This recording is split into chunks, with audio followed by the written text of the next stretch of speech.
All right. Well, we are joined with Josh Richards here, San Antonio FC's USLeCup contender, I guess is the best word for you.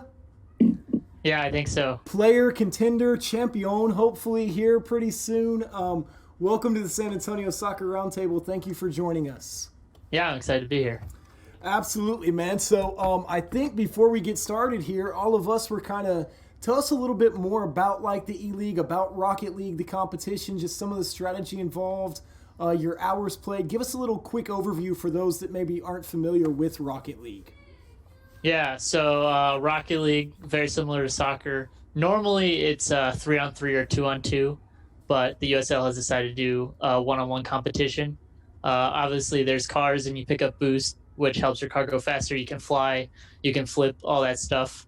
I have about 500 hours, which I heard the commentators say they can't imagine playing that amount, but for video games, it's a pretty average amount. There are some gamers, like the pros for Rocket League, have like thousands and thousands of hours.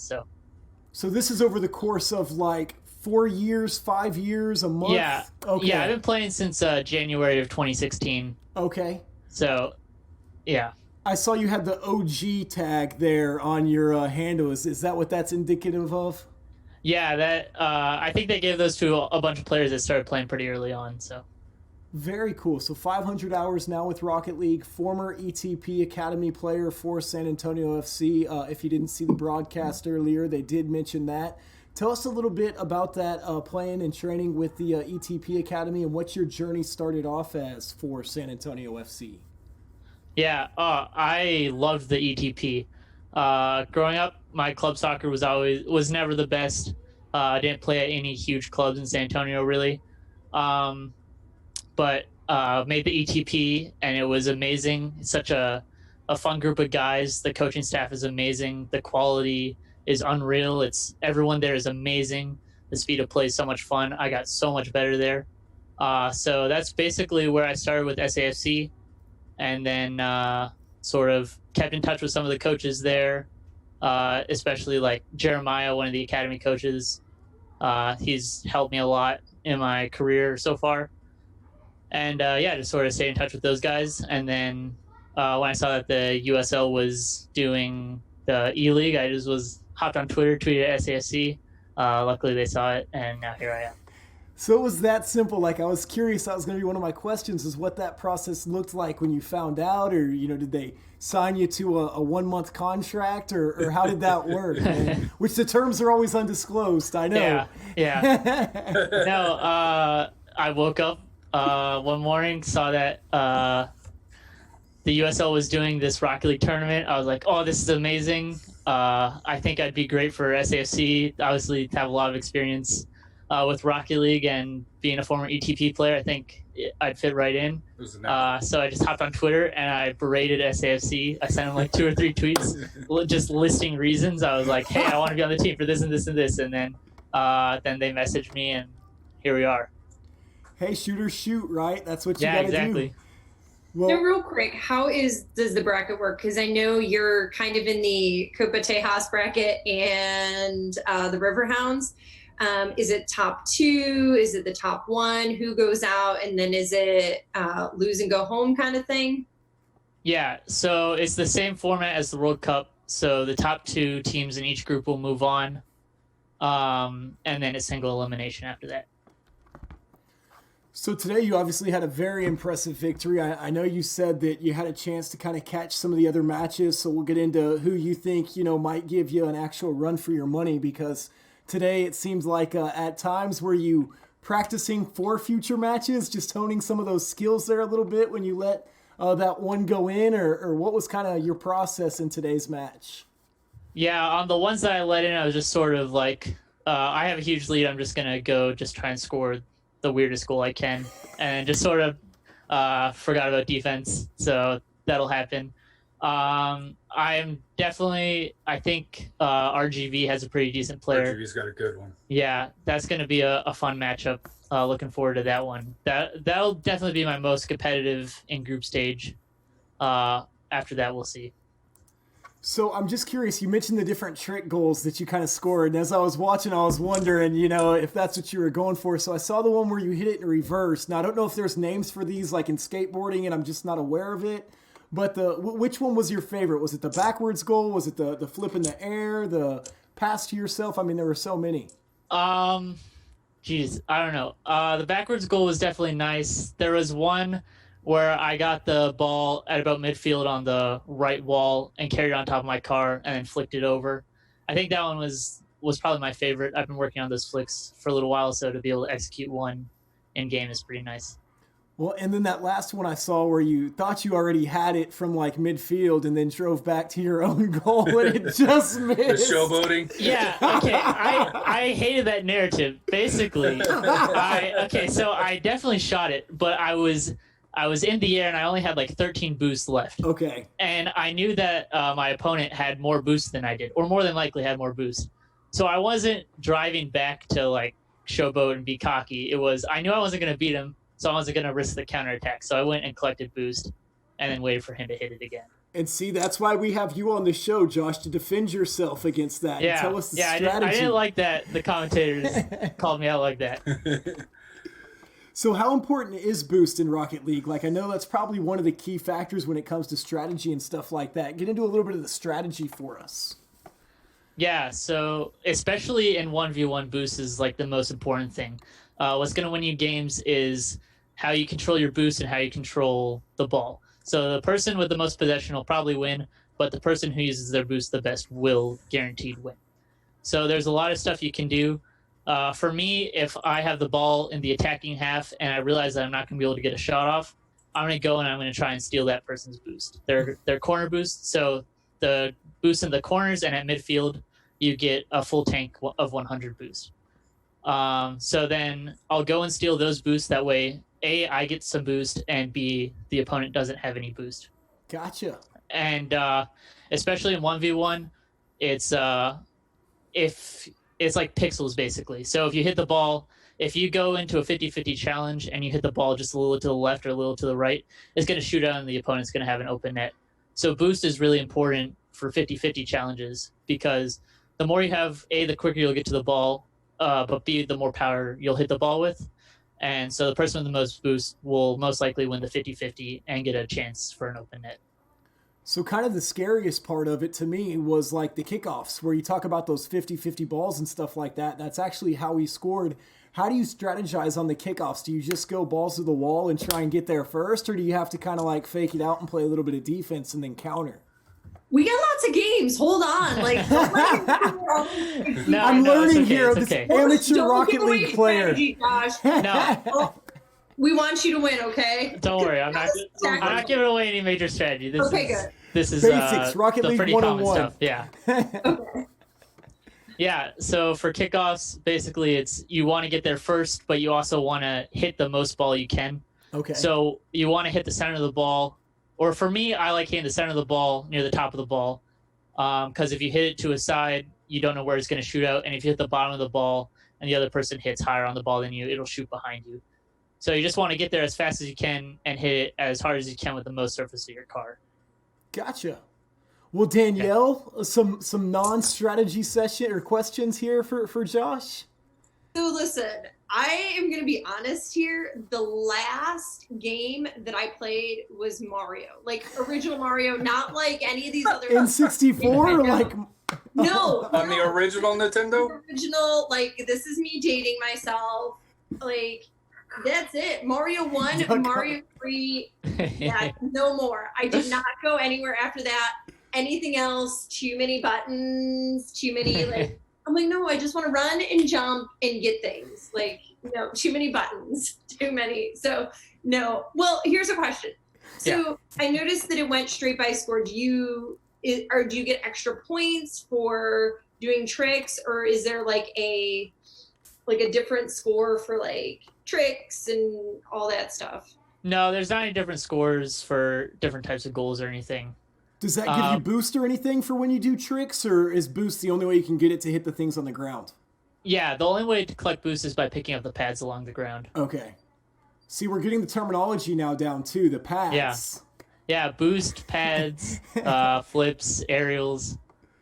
I'm going to be a pro at this by the time this podcast is over. I am going to be an E-Rocket expert. I probably just butchered the name too. Rocket League, E-League, Rocket. I don't know. Back to someone who knows what they're talking about. I have the San Antonio Soccer Roundtable E-Rocket League now. So outside of Rocket League, man, what other games, like what's your favorite stuff to play? Well, growing up, I've always played the sports games. Okay. I loved the college football games growing up. Thought those were amazing. R.I.P. Yeah, rest in peace. Oh, they're probably coming back now, so that's exciting. I love MLB The Show. Although I switched to Xbox, so I don't get that anymore. Yeah, no baseball games on Xbox. Which sucks. Although it is coming 2021, I think. I saw that. Oh, nice. Fine. So that's going to be exciting. Skate 3, which is a skateboarding video game. I like that a lot. I played Fortnite for a little bit. That was pretty big. But yeah, mostly just sports games. Gotcha. Well, Rafa, Harry, did you guys have any questions from our USLeCup contender?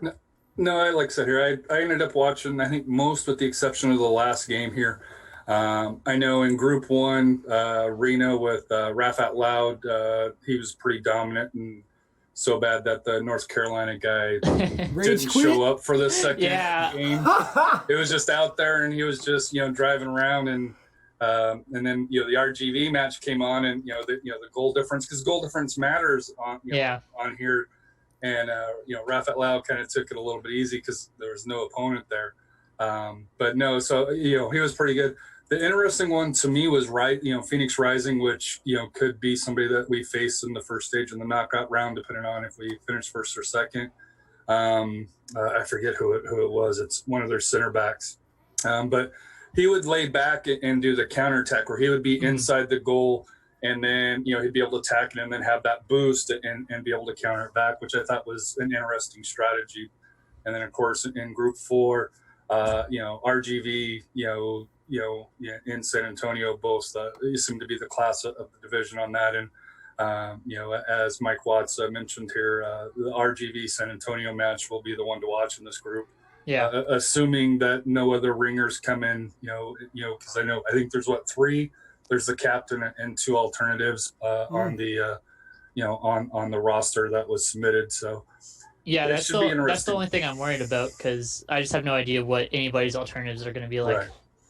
So I know Reno's is the 3 guys that do the 1868 weekly, and they're all young and gamers, and I know Matt's pretty good, with it here. So I know he'll go pretty far in the competition. So I'm excited for it. I didn't think I would be, but I snuck it on at work, and me too. The 15-20 minutes it takes for the matches, and I'm hoping there gets to be a little bit more competitive, because I think the closest one, there really wasn't any close matches. They were all 2-setters, and then that went to the third round, third set. So I want him to mic up the players. I want to hear Josh on the headset with the call, so that these announcers aren't getting it wrong when he's just trying to steal the opponent's boost and he's not showboating.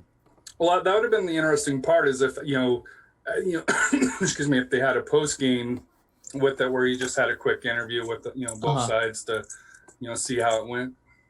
Well, and you talked about, in the interview for San Antonio FC, just kind of what it meant to play there for the ETP. And then, now you're playing for San Antonio FC kind of in a different way that you probably never would have imagined. I guess one question that I might have for you, I know some USL teams are starting to do more esports teams also. Is that a trend that you could kind of see growing with professional franchises kind of partnering with some of these esports competitions as well? Yeah, I think that's definitely going to come. Teams in Europe have been doing it for a few years now. So like Barcelona and PSG both have pro Rocket League teams that compete in the World Championships every year. So I think it's just a matter of time before it reaches the US. I think it's cool that USL teams are already hopping on the trend. So see, now you've got one more bargaining chip after this. When you win the cup, you could say, hey, Luis Preston, man, you need to make me a full-time employee here, guys. So, and just to kind of recap what you're up to now, I know you were attending a junior college there and still playing soccer, and kind of had a change of mind in terms of what you think you might want to do for the rest of your life. Do you care to share with everybody watching, just kind of where you're at right now and what your focus is? Yeah. So living in Milwaukee, Wisconsin right now with my family, working, saving up money. I'm really interested in sports media and journalism, so hoping to do something with that in the future. I'm not ruling out soccer completely. Gonna still trying out for teams, still practicing every day, doing that. Although most leagues are shut down now, so yeah, that's gonna be put on hold for a little while. But yeah, really interested in sports media. I have a blog that I write that I really enjoy. Mostly about Wisconsin sports. Maybe I'll write some about SAFC once the season gets started. Awesome, and give a shout out for your blog, man. I know you didn't have like a Twitch channel or anything like that where people could watch you play Rocket League, but what's the website for your blog? Yeah, I think the website's name is The Curd. At least that's the name of my blog, The Curd, like Wisconsin cheese curds. But you can find it through my Twitter. That's the easiest way to get to it. And that's at Josh_Richards20. We got it up there on the screen and everything. And so as far as cheese curds go in Wisconsin, because I know that's like for what fried pickles, I guess, would be down here in Texas. Yeah. Have you been able to find like the best cheese curds there in Milwaukee, or? Oh, I don't know what the best is. I haven't been able to try a bunch of places. Although Culver's, the fast food restaurant, is really good. And there is a Culver's in San Antonio that I would go to every once in a while. So did you know about cheese curds before you moved to Wisconsin, or was that like a new revelation to you? No, I know. Okay, so my family, all my extended family lives in Wisconsin. Okay. So I would spend my summers here. So I've known about cheese curds my entire life. And every summer, whenever we'd come back to Wisconsin, we'd always buy a ton to bring back home. So whenever I go to Culver's in San Antonio, I always be like, all right, got to get a bunch of cheese curds. So I have a similar experience. All my dad's side of the family lives in like Antigo, Rhinelander, Wausau, so the Northwoods kind of. And I remember we go up there every year for snowmobiling, and they had never heard of fried pickles before. They looked at me like I was stupid or something. And so we went while we were snowmobiling and did all the bar hopping and literally asked every bar if they had fried pickles. And people looked at me like they had never heard of that before. So you'll have to wise them up to some fried pickles, man, and teach them some of that southern fried food as well. Yeah, there is one restaurant in Milwaukee I know that has fried pickles. Because we went there and on the menu it said Frickles. Frickles? Yeah, we were so confused we had to ask what it was, but... Were they the spears, or was it an actual chip, I guess would be my next question. They were just cut in circles. Okay. At least they knew how to do them, because everybody was asking me, like, pickle spears, or they had no idea what I was talking about. I like the fried spears, though. Gotcha. A spears. Pluckers has the fried spears, and I love those.